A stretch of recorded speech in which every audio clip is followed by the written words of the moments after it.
Welcome to James Plays Games. I'm James, and I play games? Hitman is a franchise that seems to have withstood the test of time, but I haven't ever played any of the others in the series. So when publisher Square Enix offered us a review code for the latest entry in the series, I couldn't pass up the chance to check it out.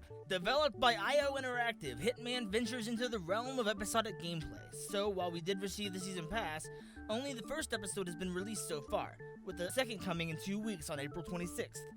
As such, the review will only cover the first episode, entitled Showstopper. Hitman follows the master assassin, Agent 47, as he is given targets for elimination. But, beyond that, there is a bare minimum of story in this entry in the long-running franchise. In fact, the focus seems to be on the sheer depth of gameplay, as you're able to approach obstacles from many different ways using many different disguises, and there is no one way to complete your mission. The first episode contains a brief tutorial taking place 20 years prior to the game's story, showing Agent 47's entrance into the ICA and having his abilities tested, as well as the first major campaign where you must eliminate 2 targets in the middle of an extremely crowded fashion show in Paris, France.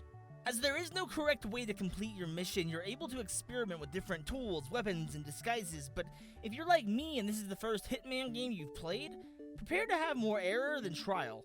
I found myself dying quite frequently and getting very frustrated because I couldn't figure out any alternate methods to take down my enemies. I'll give it to IO Interactive. They've managed to program the most hyper-realistic NPCs I've ever played with.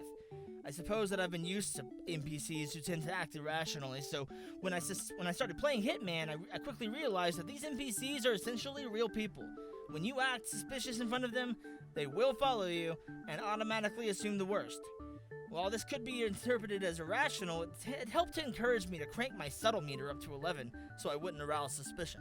Also taking a step away from unrealistic gameplay is the removal of the health meter or health bar, making your ability to retain bullets very lifelike.